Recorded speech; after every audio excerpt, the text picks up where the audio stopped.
Bonjour tout le monde. Encore une fois, le président de la République vous a choqué par ses propos.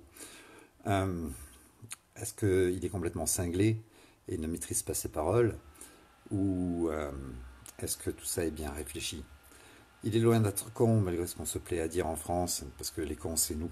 Et heureusement qu'on est cons, parce que sinon ils ne seraient pas parvenus à faire tout ce qu'ils ont fait. Euh, Hier, il nous a choqués et bien sûr, les gens se révoltent. Les gens, la cocotte minute est en train de péter. Elle est en tout cas sous pression et il y a de grandes chances pour qu'elle pète. Euh, Ils nous ont eu déjà avec cette politique de la peur sur une maladie qui n'a emporté que les personnes qui étaient extrêmement fragiles, qui étaient, euh, qui étaient en état de morbidité, qui allaient mourir de toute façon dans l'année. Toutes mes condoléances aux familles qui ont pu perdre quelqu'un, mais c'est une pure vérité. C'était des personnes qui, à la moyenne d'âge de 80 ans, ou des personnes extrêmement fragiles qui avaient déjà de lourdes pathologies, et, euh, et la maladie les a emportés. Mais ce qui ne veut pas dire qu'il fallait confiner la planète entière, et ce qui ne veut surtout pas dire que nous étions tous en danger. Cette maladie ressemblait ni plus ni moins qu'à une grippe peut-être un peu plus sévère. Euh, et comme nous le savons, en tout cas comme les scientifiques le disent, un virus, au plus il mute, au plus il perd en agressivité. Et avec l'Omicron, nous sommes rendus à un simple rhume, ce qui fait que ça devrait être la dernière vague de ce Covid-19. Euh, la vague qui pourrait suivre, ça serait simplement sans rhume, une petite rougeur au bout du nez, mais il faut un rhume pour avoir la rougeur. Nous sommes au bout et c'est terminé. Le Covid-19, on n'en entendra plus parler. Ceci dit, l'OMS a déjà annoncé qu'il y allait avoir d'autres pandémies. Euh, donc la politique de la peur a été installée pour qu'ils puissent mettre en place de nombreuses choses. Et pendant qu'on se préoccupait, pendant que certains avaient peur de l'infiniment petit ou du non visible, les virus qui font partie de notre vie, ils sont des millions à avoir été identifiés. Il y en a peut-être autant qui ne sont pas identifiés. Il n'y a pas lieu d'avoir peur de ça. Nous avons un système immunitaire et si vous avez une bonne hygiène de vie, une bonne alimentation, il n'y a aucun virus qui peut vous toucher. Euh, Monsieur Véran l'avait dit dans une vidéo. Qu'est-ce qui fait qu'au printemps on se débarrasse de la grippe? C'est pas la chaleur, c'est le fait qu'on ouvre les volets, on ouvre les fenêtres, on sort et on va rencontrer les autres. Le fait de se transmettre les virus les uns aux autres en se faisant des accolades, en s'embrassant, en se fréquentant, en étant dans les mêmes salles, etc., etc., fait que c'est un peu le même système que les vrais vaccins. C'est les vrais vaccins, j'appelle ça vrai vaccin quand on met un virus dans un vaccin atténué ou vivant ou actif. Donc atténué ou actif, voilà, sont des bons termes. Eh bien, on fait la même chose en se faisant des accolades, en s'embrassant, on se transmet le virus. Et notre système immunitaire répond par des anticorps qui fait qu'on n'est pas malade et on est vacciné naturellement. Euh, D'ailleurs, une petite parenthèse là-dessus, quand on s'embrasse, quand vous avez un amoureux ou une amoureuse et que vous l'embrassez, eh bien, vous transmettez énormément de bactéries, de virus et plein de choses, de microbes, qui fait que le baiser est un véritable vaccin. Entre parenthèses, j'ai eu affaire, ça n'a rien à voir avec ma profession, mais pour améliorer le confort et la sécurité de mes clients, j'ai eu à faire pas mal de stages d'aide-soignant. Et j'ai appris, alors l'hygiène n'était pas le but de ces stages. Moi, c'était surtout comment porter les personnes handicapées, les personnes différentes. Euh, mais il y avait dans le stage, il y avait l'hygiène, et j'ai appris qu'il y avait beaucoup plus de bactéries dans la bouche, même si on a une bonne hygiène bucco-dentaire, qu'au niveau de l'anus. Euh, c'est dégueulasse ce que je vous raconte, mais c'est une pure vérité. Euh, donc voilà, ils ont implanté une politique de la peur et ils ont tué notre pays. Euh, et aujourd'hui, ben, la cocotte minute est sous pression et certains parlent encore de révolution. Alors les manifs, on l'a vu hein, pendant 3 ans, ça sert strictement à rien. Le résultat est là. Je ne tiens pas à critiquer les gilets jaunes, je suis gilet jaune moi-même. dans mon cœur en tout cas, mais je suis sorti de ce truc-là parce que ils sont manipulés. J'étais manipulé comme eux quand j'y étais. Ils ont été mis en place par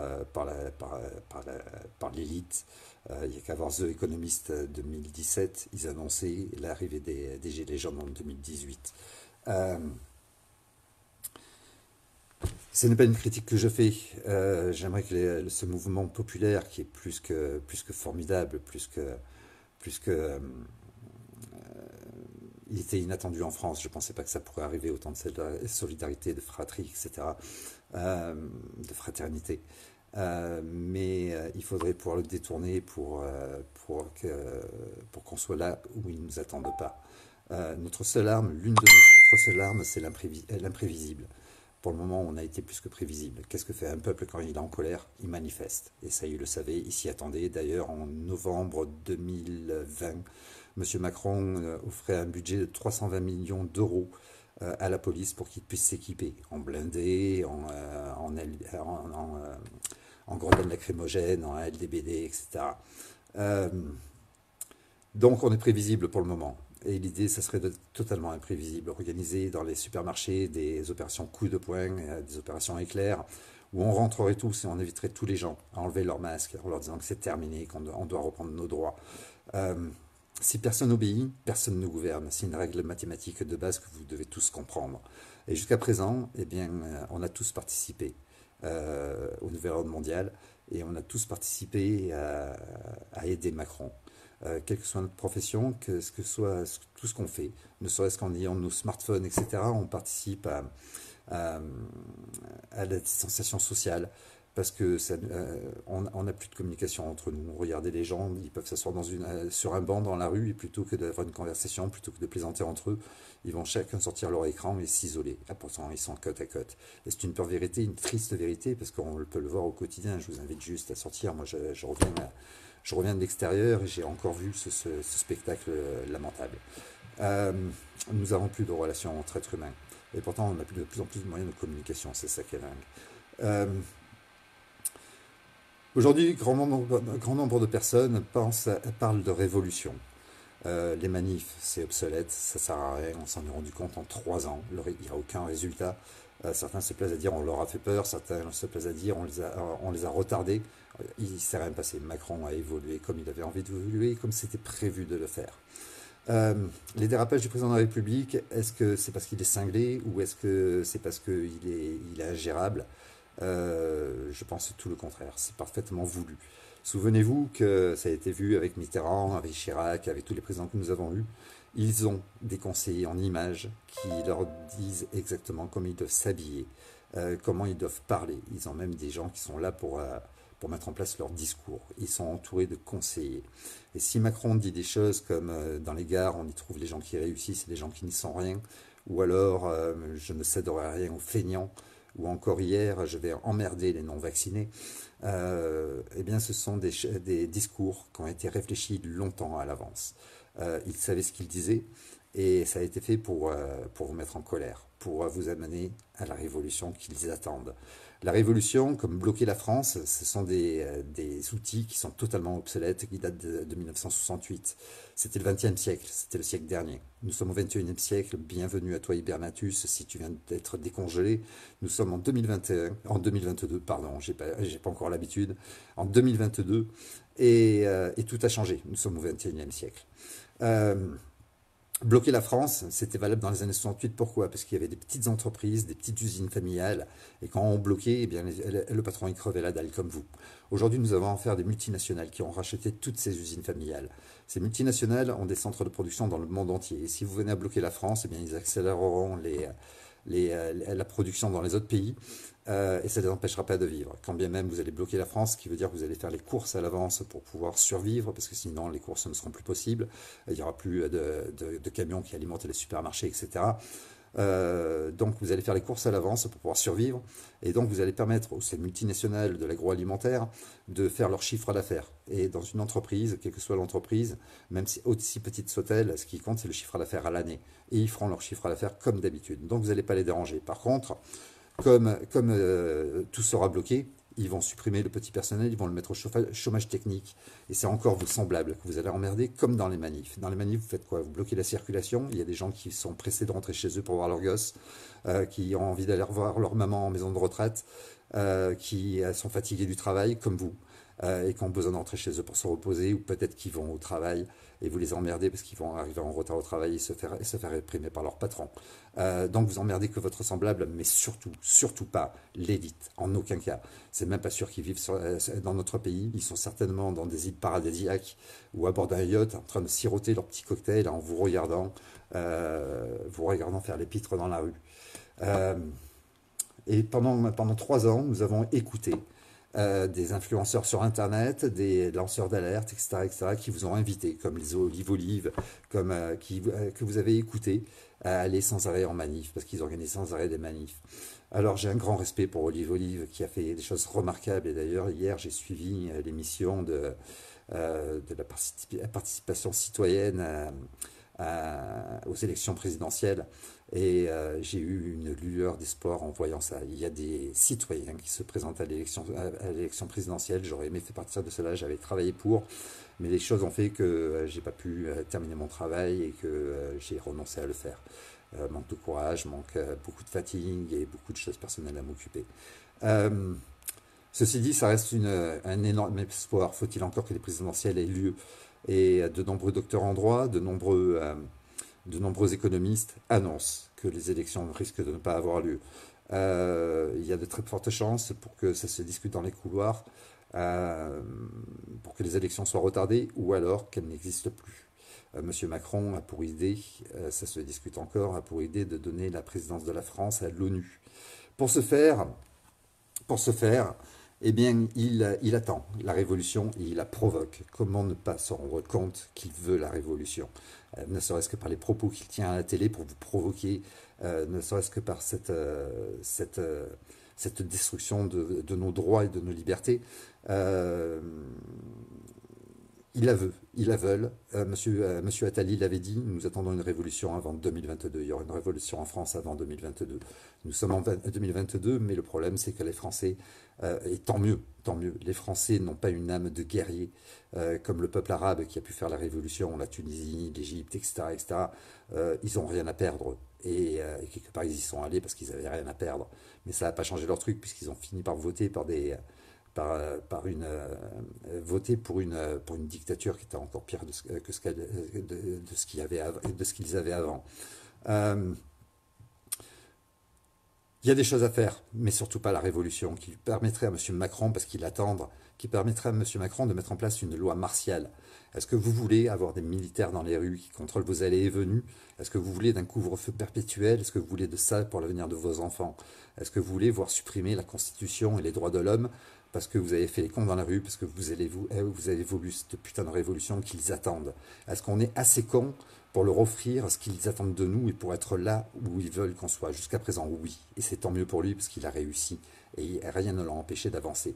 Rien ne l'a empêché d'avancer parce qu'on a fait exactement ce qu'il voulait. Manifester dans la rue plutôt que d'agir intelligemment. Et puis être surtout bien prévisible. Et si on faisait le contraire aujourd'hui? Si on était là où ils ne nous attendent pas?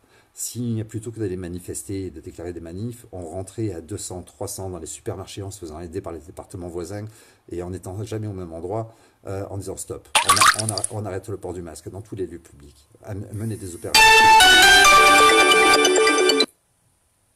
Désolé pour le sonnerie.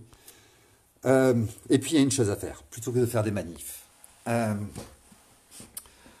Organisé devant un tribunal international, qu'il soit européen, le CEDH sur Strasbourg, ou à la Cour internationale des droits de l'homme, un rassemblement. Et organiser un siège. On y reste jusqu'à temps que ça se termine.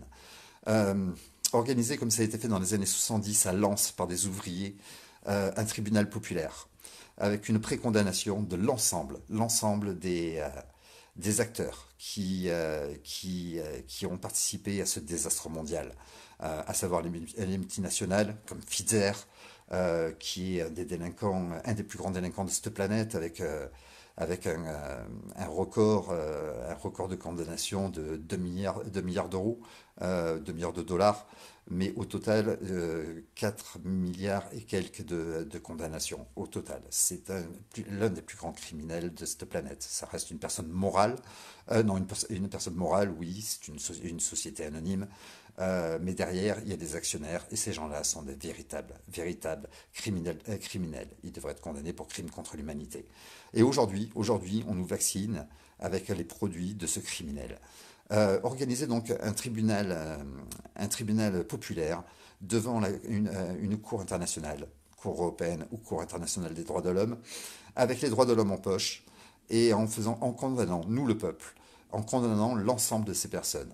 Une fois le délibéré du peuple rendu, entre le gouvernement, entre les patrons de ces multinationales qui nous empoisonnent au quotidien, ils possèdent l'ensemble de nos besoins vitaux, l'ensemble, à savoir l'alimentation. L'alimentation aujourd'hui, c'est des gros groupes comme Nestlé. Nestlé n'est pas une marque, c'est un groupe qui possède de nombreuses choses, dont 23,9% des parts de L'Oréal, par exemple, qui possède L'Oréal est un énorme groupe qui possède aussi les fringues diesel, Givenchy, Lancôme, etc., etc. Il possède de nombreuses marques. Danone. Ensuite, il y a l'eau. Ça, c'est pour l'alimentation. Il y a Monsanto aussi. Il y a l'eau. L'eau appartient à des gros groupes comme Nestlé, San Pellegrino. Moi, j'étais fier de boire de l'eau italienne, mais en fait, c'est Nestlé, c'est suisse. Euh, Evian, ça appartient à Danone, ça appartient à ces gros groupes. Ils possèdent aussi les eaux. La santé, eh bien, la santé naturelle, ils sont en train de l'interdire. On l'a vu pour les arboristes, ils ont disparu, on leur a interdit d'exercer. Et aujourd'hui, eh bien, on s'en prend à l'aromathérapie. Les huiles essentielles, ils sont en train de nous en débarrasser aussi. Ils sont en train de s'en prendre principalement pour le moment à l'huile essentielle de lavande qui aide au sommeil et qui soigne de nombreux maux du stress, etc., etc.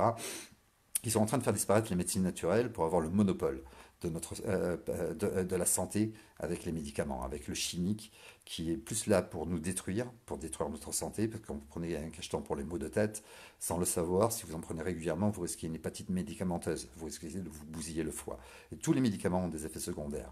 Dans les médicaments, on y trouve les médicaments que vous avez l'habitude de gober, mais aussi ils sont classés de médicaments, les vaccins. Les vaccins sont des médicaments préventifs. Et ils sont mis dans le classeur des médicaments. Euh, Quand vous voyez les effets secondaires des médicaments, le professeur Floré, qui est le président du comité technique de la vaccination, avait dit dans un magazine que je possède, qui est un magazine des hautes autorités de la santé, que seulement 1 à 10% des victimes des médicaments, dans leur globalité, mais dans lesquels on retrouve les vaccins, 1 à 10% étaient recensés. Ce qui veut dire que les chiffres concernant les victimes des médicaments dans leur généralité et des vaccins sont complètement biaisés. 1 à 10% des personnes touchées par un effet secondaire des médicaments dans leur généralité et des vaccins sont recensées. Seulement 1 à 10%. Euh, Revenons à la révolution. La révolution, c'est ce qu'ils attendent, c'est ce qu'ils veulent, et comment ne pas se rendre compte que c'est ce qu'ils provoquent pour vous amener à ça. Ça permettra à M. Macron de mettre en place une loi martiale et de mettre fin à l'ensemble de nos droits, constitution et droits de l'homme. Il y aura l'armée dans les rues, et nous aurons un couvre-feu permanent, et ce sera ça l'avenir de nos enfants. Est-ce qu'on est assez con pour leur donner ce qu'ils veulent? Euh, N'y a-t-il pas mieux à faire? Un tribunal populaire. Un tribunal populaire, et une fois qu'on aura délibéré, on donnera ça aux magistrats. Je vous rappelle juste que les magistrats, si on travaille avec les droits de l'homme, les magistrats doivent rendre justice au nom du peuple. C'est comme ça que fonctionne la justice. Donc mettre ensuite la pression aux magistrats pour qu'ils valident la décision du peuple et la condamnation du peuple, pour qu'ils la valident le jour même. Et on les empêche de sortir tant qu'ils n'ont pas délibéré. C'est quelque chose qui est possible et c'est quelque chose qui pourra mettre fin une fois définitivement, qui pourra mettre fin à la dictature mondiale qui est en train de se mettre en place. Si on ne tue pas la bête, ça continuera. Et ça fait 50 ans que ça continue. Donc il est temps de mettre un grand coup de pied dans la fourmilière et de stopper tout ça. Et il n'y a qu'en les faisant arrêter qu'on pourra le faire. Alors il y en a certains qui vont me dire, les droits de l'homme, ils sont bafoués, ils n'existent plus. Si tu roules à 150 km/h sur l'autoroute, c'est une petite vitesse, 150 km/h sur l'autoroute, tu vas bafouer le code de la route. mais ça ne veut pas dire que tu l'annules, les codes de la route. Et si M. Macron roule à 240 sur l'autoroute avec une Ferrari, il bafouera le code de la route, mais il ne l'annulera pas, le code de la route existera toujours. C'est pareil pour les droits de l'homme. Le fait qu'il les piétine, qu'il les bafoue, font d'eux des criminels. Ça ne veut pas dire que c'est annulé les droits de l'homme. Ils nous sont inaliénables et imprescriptibles. Ils nous appartiennent à nous, êtres humains. Ce sont les droits humains. Euh, ils nous sont inaliénables, imprescriptibles et universels. Alors soit tu restes un bon petit citoyen et tu appartiens à Macron et tu réponds des lois gouvernementales, soit tu sors de la citoyenneté, tu déclares que tu es un être humain souverain parce que le contrat est rompu. Parce que le contrat, c'est juste cet acte de naissance qu'ont signé tes parents pour déclarer ta naissance à l'État. C'est un contrat. C'est un contrat moral, un contrat même écrit, qui fait que bah, tu es tenu à l'État et tu y appartiens, mais d'un autre côté, il t'apporte pas mal de choses. En revanche, quand un contrat n'est pas respecté par l'un ou l'autre partie, eh bien, il devient caduc. Il est annulé. Et là, c'est ce qui se passe, il est annulé. Donc, accepte de ne plus être un citoyen français, d'être simplement un citoyen de notre planète, d'être simplement un être humain et réponds des lois qui te gouvernent. Les seules lois qui existent, c'est les droits universels, les droits de l'homme. Et le fait qu'il est bafoue ne veut pas dire qu'il n'existe plus, bien au contraire. Ça nous arrange, ça fait de des criminels. Euh, Ensuite, il y en a certains qui disent, mais regarde les symboles qu'il y a autour. Il y a un triangle avec un œil. Pauvre ignorant, pauvre R, j'ai envie de dire. Regarde sur le dictionnaire ce que ça veut dire R, ça t'aidera aussi. Le triangle représente tous les symboles qui y a autour des droits de l'homme ont été faits pour ceux qui ne savaient pas lire à l'époque où ça a été créé, pour qu'ils puissent comprendre ce dont il s'agit. Le triangle représente, c'est un triangle avec trois côtés égaux. Il représente l'égalité entre les hommes. L'œil, c'est l'œil de la bienveillance, c'est l'œil de la providence, c'est l'œil de Dieu. Ça n'a rien à voir avec la franc-maçonnerie, qui se sont accaparés le symbole longtemps après, ni avec le nouvel ordre mondial. On voit la pyramide coupée en deux, avec un triangle en haut et un œil. Ils se le sont accaparés aussi, mais ça ne veut pas dire que les droits de l'homme leur appartiennent. Je vous invite à lire les droits de l'homme. Euh, c'est un peu comme si je prenais le symbole Mercedes pour faire un t-shirt pour homosexuels.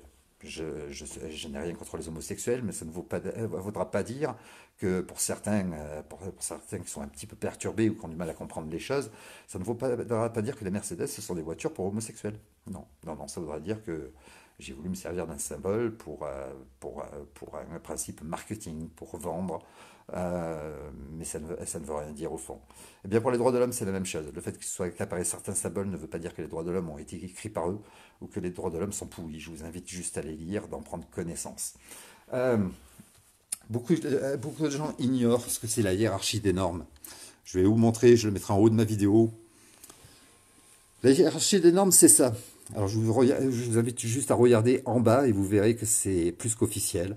Ça vient de la direction de l'information légale et administrative. C'est un site gouvernemental où vous pouvez trouver ça. La hiérarchie des normes, en bas, vous y trouvez le bloc réglementaire, dans lequel on trouve les décrets, les arrêtés et les circulaires. Au-dessus, vous avez les principes généraux du droit, les règles non écrites de portée générale. Ensuite, vous avez le bloc législatif, les lois organiques, lois ordinaires et ordonnances. Au-dessus, le bloc conventionnel, traités, conventions internationales, droits de l'homme. Et tout en haut de la pyramide, de la hiérarchie des normes, vous y retrouvez le bloc constitutionnel. Personne ne peut être au-dessus de ça, aucune loi et aucune personne ne peut être au-dessus de ça. On n'a pas le droit de vous obliger à quelque chose qui pourrait être au-dessus de ça, et pourtant vous avez tous obéi à M. Macron. Le bloc constitutionnel, c'est l'ensemble des principes et dispositions qui doivent respecter les lois. Il y a un petit astérix, et si vous regardez tout en bas en tout petit, vous ne le verrez pas, je vais vous le lire, on trouve dans le bloc constitutionnel la Constitution de 1958, le préambule de la Constitution de 1946, la Déclaration des droits de l'homme de 1789 et la Charte de l'environnement. Autrement dit, aucune loi n'a le droit d'être au-dessus des droits de l'homme et de notre Constitution. Sinon, elle est illégale. La hiérarchie des normes représente notre démocratie, représente notre législation et représente notre justice. Personne n'a le droit de trahir ça. Je vous invite tous à en prendre connaissance. Je vais vous la mettre au-dessus de la vidéo dès que j'ai terminé. Vous y retrouverez aussi, entre autres, le code de déontologie de la police. Je vous invite juste à discuter avec eux si un jour on nous reconfine pour leur dire qu'ils n'ont pas le droit de vous interdire votre liberté. Dans le code de déontologie de la police, il est bien noté qu'ils doivent agir dans le plus strict respect des droits de l'homme. Et là, vous leur déballez les droits de l'homme en leur disant on est tous égaux, libres et égaux. Et de ce fait, vous n'avez pas le droit de m'interdire d'être libre. C'est très facile. Vous y retrouverez aussi les droits internationaux des enfants, les droits internationaux des handicapés, notre constitution et plein d'autres choses qui sont des outils formidables. Euh, mais putain, plutôt que de penser révolution, pensons concret ensemble. Je vous l'ai dit, j'ai rencontré de tas de gens et puis j'ai pu regarder Olive Olive comme tout le monde qui vous invite sans arrêt à manifester. Moi, j'ai confiance en personne. J'ai eu la chance aussi, l'honneur de rencontrer Monsieur Lalanne, qui est un personnage non seulement extrêmement intelligent, mais avec beaucoup euh, d'amour. C'est un homme qui est juste extraordinaire et très généreux. Euh, et je pense que ce que je dis avec son intelligence, il le comprendra s'il voit cette vidéo, tout comme Olive Olive. La première personne en qui je fais confiance, c'est moi. La deuxième, c'est pas toi. Et moi, je me pose la question, pourquoi ces gens-là nous font tourner en rond alors qu'ils savent que c'est voué à l'échec? Pourquoi ils nous invitent toujours à manifester? Pourquoi un homme comme Carlo Brosa, qui est un avocat international plus que remarquable, et qui a un cabinet à 150 mètres de l'Élysée, autant vous dire qu'un placard à balai, un simple placard à balai dans ce quartier de l'Élysée, eh bien il coûte une véritable fortune. Lui, il a un cabinet d'avocat à 150 mètres de l'Élysée. Ça coûte une véritable fortune. Ça annonce une véritable réussite de sa vie professionnelle. Pourquoi ce monsieur se mettrait en danger pour défendre la veuve et l'opprimé alors qu'il a une réussite qui fait qu'il préfère fermer les yeux sur ce qui se passe à l'extérieur et vivre sa vie, à la limite repartir en Italie quand ça va mal, ou sur une île paradisiaque parce qu'il en a les moyens financiers? Pourquoi aujourd'hui il se lève et veut nous aider, nous, petit peuple? Moi je me pose des tas de questions. Est-ce que ce ne serait pas des cadeaux faits par l'élite pour nous donner espoir un jour ça va s'arrêter?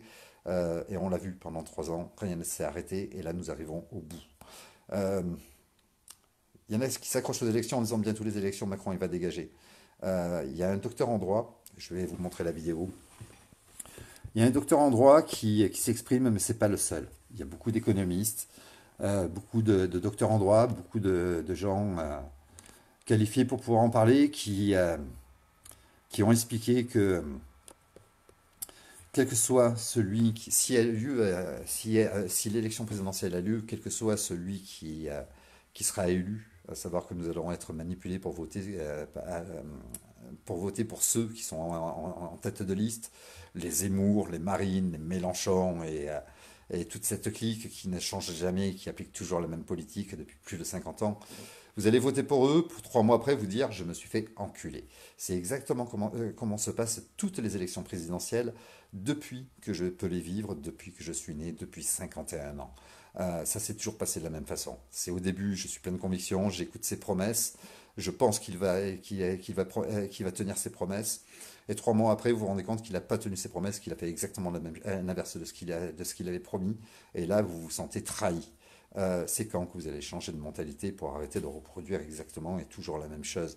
Albert Einstein le disait, euh, désirer quelque chose de différent en reproduisant toujours la même chose, ça sert à rien, c'est complètement nul. Il faut changer la recette à un moment. Il faut accepter son échec et changer la recette au bout d'un moment pour ne pas reproduire la même chose. Et les Zemmour, les Mélenchon, etc., sont exactement la même politique que Macron. C'est exactement ce qu'ils feront. Quand on a vu que Coluche, et certains le savent, Coluche a été tué, Lady Diana a été tuée, Jean Edernalier a été tué, Balavoine a été tué parce qu'ils étaient gênants. Comment vous pouvez vous imaginer que ces gens-là sont différents de Macron et restent en vie? C'est juste pas possible. D'ailleurs, est-ce qu'il y en a un dans son programme qui parle de sortir du nouvel ordre mondial avec un plan pour sortir du nouvel ordre mondial? Aucun. Ils désirent même tous rester dans l'Europe. Euh, Est-ce que tout cela a un sens? Est-ce que vous réfléchissez correctement ou est-ce que vous laissez influencer parce que je n'ai plus chez moi ce fameux écran 16 neuvième qui a remplacé votre intelligence et qui vous empêche de réfléchir parce que vous êtes sous influence. Euh, Est-ce qu'il ne serait pas temps de voir les choses autrement et de réfléchir autrement et de faire surtout autrement différemment pour obtenir un résultat différent comme le voudrait Einstein? Euh, Est-ce qu'il ne serait pas temps de changer, de tout changer pour l'avenir de nos enfants et de réfléchir en arrêtant de se regarder le nombril, en arrêtant de dire c'est moi qui ai raison en bon français, parce que c'est pas comme ça qu'on avance et on l'a vu, on n'a pas avancé. J'essaie juste de vous retrouver une vidéo intéressante de docteur en droit. Euh, Puis je terminerai cette vidéo, mais il est important de regarder ça, en fait, d'écouter ce qu'elle dit. Euh, mais c'est pas la seule, hein. Attali l'avait annoncé et de nombreux économistes l'ont annoncé. Euh, il serait bien de prendre conscience de certaines choses et pas se contenter de ce qui est dit par les olives ou par... je le respecte, hein. Comme je vous l'ai dit, j'ai passé une merveilleuse soirée hier soir face à ce débat politique qui était plein d'espoir, qui était plein de belles choses. Et il fait partie des gens qui ont pu faire en sorte que ça soit réalisable. Donc pour ça, j'ai un grand respect pour lui. Mais d'un autre côté, j'ai pas une totale confiance et je pense qu'il le comprendra s'il entend cette vidéo. D'ailleurs, il a les capacités, il a une énorme capacité à, à fédérer, à réunir les gens autour de lui, et il le dit lui-même, il en a conscience. Et moi, j'ai pas cette capacité, j'ai tendance à être blessant dans mes propos et à vous agacer. Mais est-ce qu'il pourrait participer à cette grande réunion devant un tribunal international et réunir tous les gens qu'il faut en contactant tous les gilets jaunes qu'il connaît, etc., etc., et faire autant de milliers de personnes devant le tribunal qui est capable de le faire pour rien dans les rues? Est-ce qu'il sera de notre côté si on réalise ça? Euh, c'est la question. Est-ce que Carlo Brosa nous aidera à monter ce tribunal populaire? Est-ce qu'il y participera? C'est aussi une grande question. Est-ce qu'ils seront là quand le peuple aura besoin d'eux? Ou est-ce qu'ils sont là pour nous faire du vent et nous faire croire que demain ça peut s'arrêter? Je vous mets cette vidéo que je vous ai promis sur Qui n'est que mon avis cette personnel. docteur en droit. Encore une fois, je peux me tromper, je ne suis pas Madame Irma. Néanmoins, cet avis est étayé par de solides observations et solides connaissances du fonctionnement du système à la fois politique et économique. Donc je dirais que d'une part, la future élection présidentielle n'est pas certaine. Pour moi, elle n'est pas certaine. Et que d'autre part, si elle a lieu, vous pouvez être certain que quelle que soit la personne qui sortira des urnes, que j'appelle les urnes funéraires, ça sera quelqu'un à la solde du pouvoir économique global. Donc que ce soit Macron, que ce soit n'importe qui d'autre, même une tête que nous ne connaîtrions pas, Éric Zemmour, absolument tous ces gens-là travaillent dans le système. de M. Attali, Audrey Tcherkov. Voilà. Donc en réalité, quelle que soit la personne qui émergera, si élection il y a, les rapports de force sont tels aujourd'hui, ils ont tous les leviers à leur disposition, il n'est pas possible que cette personne ne soit pas à leur service. Le vote par correspondance, vous pensez qu'on va nous l'imposer pour 2022? Bah écoutez, probablement, en tout cas, c'est déjà fait, enfin, disons que pour les élections antérieures, c'est ce qui s'est fait pour l'outre-mer, enfin tous les Français de l'étranger. Voilà, c'est une vidéo qui est sur mon mur. Si vous voulez regarder l'intégralité, elle est disponible. Maintenant, pour ceux qui ont encore peur du virus, comme je vous le disais en vidéo, un virus, au plus il mute, au plus il perd de son agressivité, au plus il perd de sa virulence aussi. Et aujourd'hui, Omicron est un simple rhume. Alors, on vous parle encore plus de vaccins. Le gouvernement continue sa connerie pour un pass vaccinal qui n'a plus lieu d'être. S'il y avait la moindre intelligence ou la moindre volonté de nous prendre soin de nous, eh bien, ils reverraient ce qu'ils ont dit et ils déchireraient le document qui représente cette loi sur le pass vaccinal, parce qu'il n'a plus lieu d'être.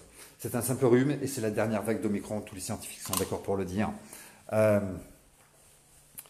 Et des personnes aujourd'hui font vacciner leurs enfants en bas âge, alors que si vous allez sur l'ANSM, vous vous rendrez compte qu'il n'y a pas d'autorisation de mise sur le marché pour les enfants en dessous de 12 ans. Il n'y a aucune autorisation de mise sur le marché pour les enfants de moins de 12 ans, ce qui veut dire que si vous faites vacciner votre enfant et qu'il y a un effet secondaire, vous serez totalement responsable. Totalement responsable. D'ailleurs, l'autorisation de mise sur le marché est une autorisation de mise sur le marché pour ce vaccin Pfizer et pour les autres conditionnelle. Ce qui veut dire que ça a été fait dans l'urgence, mais que les phases de test ne sont pas terminées. Il suffit d'aller sur les sites des fabricants, comme Pfizer, pour se rendre compte que les phases de test finales, 3 et 4, se termineront courant 2022, voire même 2023 pour certains autres vaccins. Donc il n'y a pas réellement d'autorisation de mise sur le marché. C'est une autorisation de mise sur le marché conditionnelle. Euh, on sait aujourd'hui qu'avec des belles promesses, il devait nous protéger de 95%, puis de 75%, puis de 50%, puis de 30%. Et puis finalement, non, ça protège des formes graves. Donc c'était déjà pas un vaccin, hein, c'était une injection, euh, comment on dit, une injection génique, un traitement génique, mais surtout pas un vaccin, puisqu'un vaccin, c'est quand on vous injecte un virus atténué, endormi, affaibli, ou vivant, ou actif. Je m'embrouille un petit peu dans mes mots, mais ça veut dire la même chose. Là, on vous injecte une protéine, ce qui fait que ça n'est pas un vaccin par définition. Mais là, ce n'est plus un vaccin puisqu'il vous protège des formes graves, ça devient un antibiotique le truc. Il y a un moment, il faut arrêter de croire les conneries. Vous mourrez du vaccin, on a des tas d'effets secondaires de vaccins, il y a 3600 morts depuis l'Agence nationale de sécurité du médicament qui ont été énumérés, et seulement 1 à 10% des victimes sont recensées, je vous le disais en début de vidéo. Euh, et il y a, je sais plus, je crois, plus de 100 000 effets secondaires, dont la paralysie de Bell, dont des, euh, des AVC, des thromboses, etc., etc., etc., des éruptions cutanées atroces. Enfin bon, il y a des tas d'effets secondaires. Et quand on est en bonne santé, prendre le risque de s'injecter un produit chimique euh, qui peut vous faire contracter des tas d'effets secondaires irréversibles comme la mort ou le handicap, pour vous protéger d'une maladie que vous aurez probablement jamais.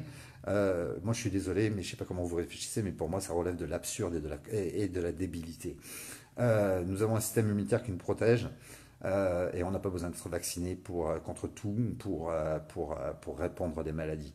Euh, Mon arrière-grand-mère avait 95 ans, elle est décédée à 95 ans. Elle n'a jamais été vaccinée de sa vie et elle a bien vécu et sans être malade, jamais. Ma grand-mère, mon arrière-grand-mère est morte à 98 ans de la même façon. Elle est morte de vieillesse, d'usure, mais c'est pas une maladie qui l'a emportée et elle n'a jamais été malade de sa vie. Et je suis sur la même lignée que la famille. Je n'ai jamais été malade et mes derniers vaccins, j'ai dû les recevoir à 6 ans.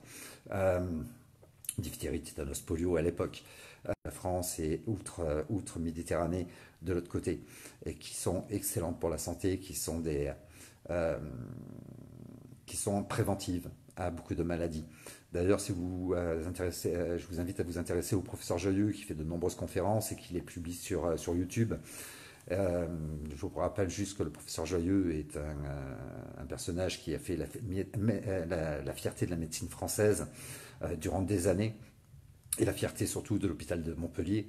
C'est un excellent professeur en cancérologie, docteur en chirurgie digestive, mais avec tout cela, il se doit d'être un excellent nutritionniste. Et aujourd'hui, il fait des conférences sur la nutrition, il vous explique en début de conférence, votre santé, elle est dans votre assiette. C'est sûr que si tu vas bouffer sans arrêt chez McDo et que tu t'alcoolises à 2 litres de bière par jour, fais-toi vacciner, il vaut mieux.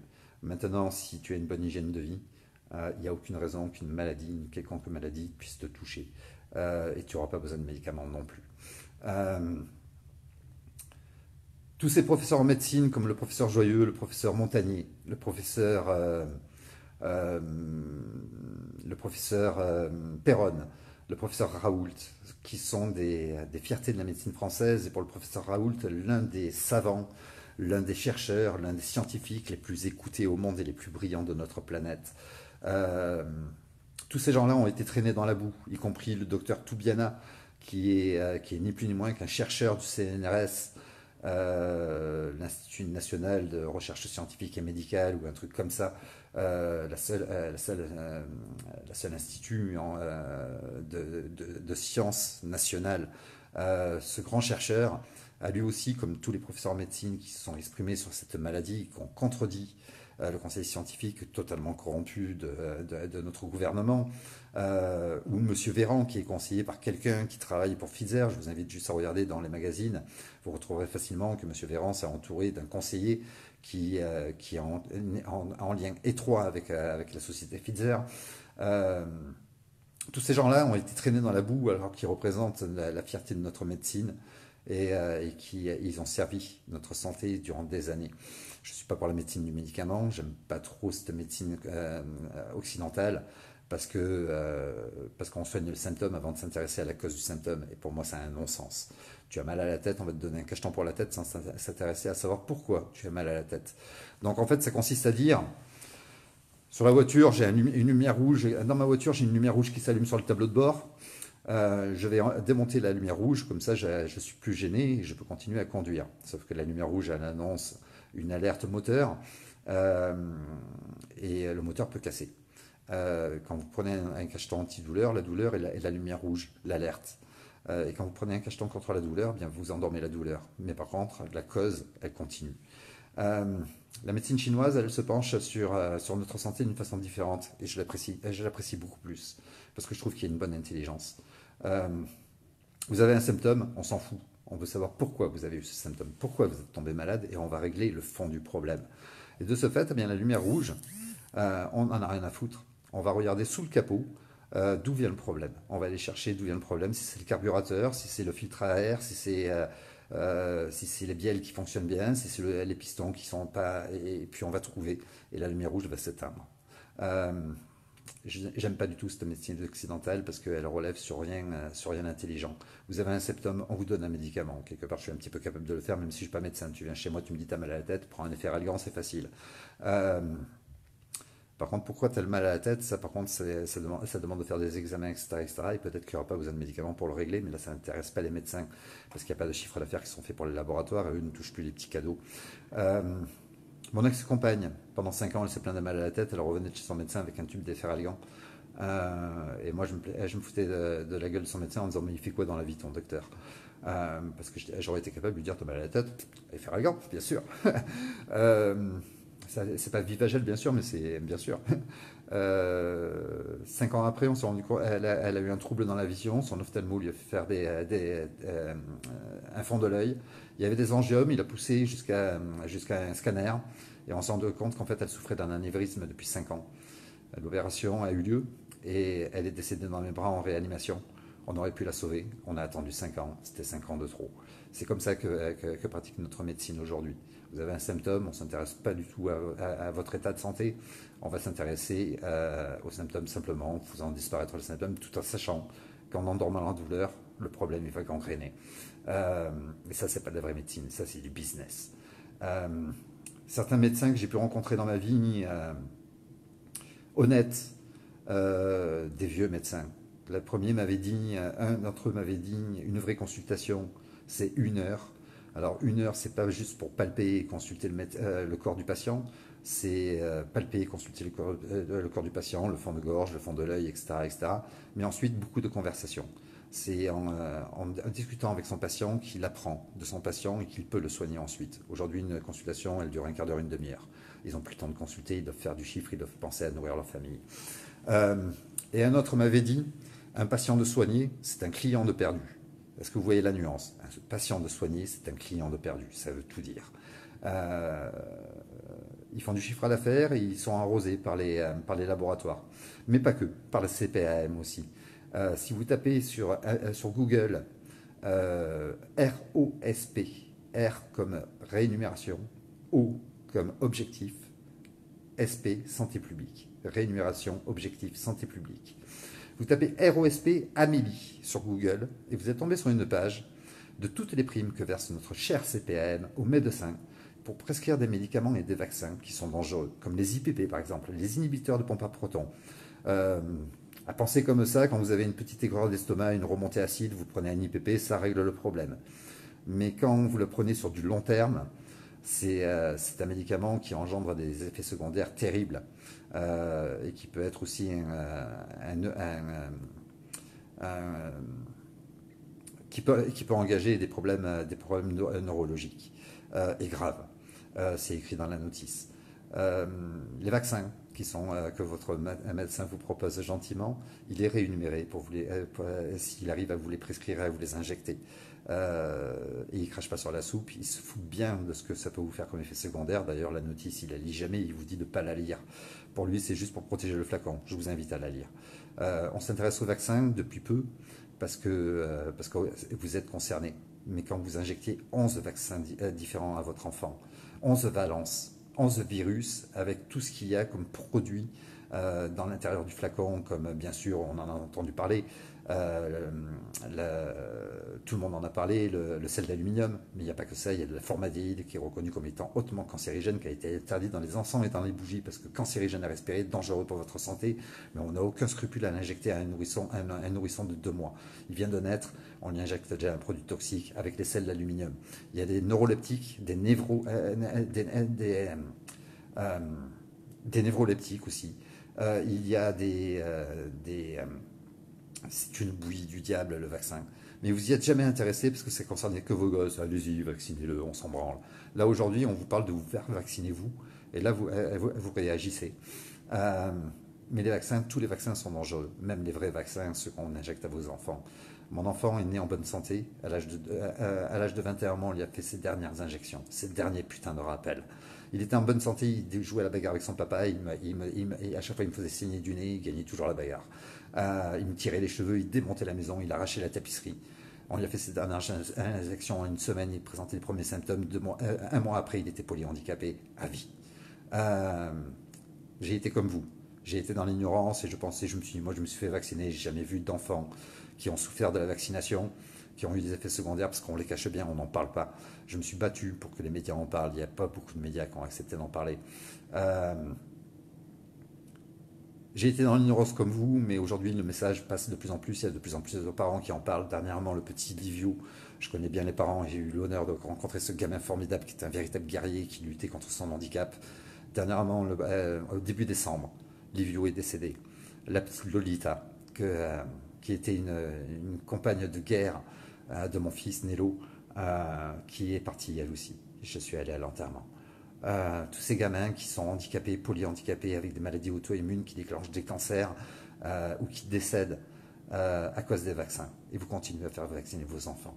Réveillez-vous les amis, réveillez-vous. Et surtout pour la révolution. Réfléchissez, mais réfléchissez autrement que ce que vous avez l'habitude de réfléchir avec ce que vous auront raconté vos grands-parents et vos parents. On n'est plus en mai 68, on n'est plus au XXe siècle. Les choses ont changé de leur côté, ils ont évolué et ils ont eu le temps de grandir de leurs échecs. D'ailleurs, je vous l'ai dit en début de vidéo et je vous le rappelle. L'année dernière, non pas l'année dernière, en 2020, au mois de novembre 2020, vous pourrez encore retrouver les sources de ce que je vous dis. En novembre 2020, M. Macron attribue un budget de 320 millions d'euros à la police pour qu'ils s'équipent, blindés, etc., etc. Vous pensez pouvoir faire la révolution, mais avec quel cerveau de gamin vous pouvez réfléchir à ça? Est-ce que vous voyez les moyens techniques qu'ils ont en haut? Ils nous les ont montrés à la télé. Je la regarde pas, je la regarde uniquement quand je suis chez les amis parce que j'ai pas de télé chez moi. Mais il y a des tireurs d'élite sur les toits, il y a des blindés en face de vous. Ils sont armés jusqu'aux dents parce que quand vous les voyez avec le LBD et les grenades, ils n'ont pas que ça sur les côtés. Regardez bien sur les côtés de la manif, il y a des FAMAS. Ce sont des armes de guerre. Et vous pensez pouvoir faire la révolution avec l'élastique de votre slip, votre bite et votre courage? Mais putain, arrêtez de faire les gamins, quoi. Il est temps de faire quelque chose de concret, d'arrêter d'écouter ceux qui déclarent des manifs pour vous faire tourner en rond. Et on l'a fait pendant 3 ans, ça n'a servi à rien. Il est temps d'agir, mais d'agir bien et rapidement. Il est grand temps de faire quelque chose de concret. Et comme je vous l'ai dit, je pense que la seule chose, c'est d'appliquer les droits de l'homme. C'est notre propriété, c'est à nous, il n'y a personne qui a le droit de nous l'enlever. Et c'est comme ça qu'on peut se sortir. On peut faire un tribunal populaire national des droits de l'homme, on peut se bouger le cul. Si les olives qui sont capables de fédérer autour d'eux et de rassembler du monde est intéressé par la chose, eh bien qu'ils se présentent, contactez-le. Que tous les dirigeants des Gilets jaunes aient envie de bouger, de changer un petit peu les choses, d'arrêter de tourner en rond. S'ils sont honnêtes et s'ils ont vraiment envie de faire quelque chose pour le peuple, eh bien contactez-les et qu'on le fasse, ce putain de rassemblement populaire, avec un tribunal populaire devant la CEDH, devant la Cour internationale des droits de l'homme. Il est grand temps de bouger. Macron est devenu, je ne sais pas si vous le savez, je ne sais pas si vous en avez entendu parler, mais on a vu le drapeau européen sous l'Arc de Triomphe et la Tour Eiffel décorée avec le bleu Europe. Il est le président de l'Europe, il occupe cette fonction, il vient de la prendre, et ça va lui donner encore plus de pouvoir pour nous empoisonner la vie. Alors maintenant, il est temps de bouger rapidement. Contactez vos contacts. Appelez les Olive si vous avez contact avec lui. Appelez tout le monde. Il est temps de se rassembler et de faire quelque chose de concret, les amis. Je vous embrasse, prenez soin de vous. Je vous aime, à très bientôt.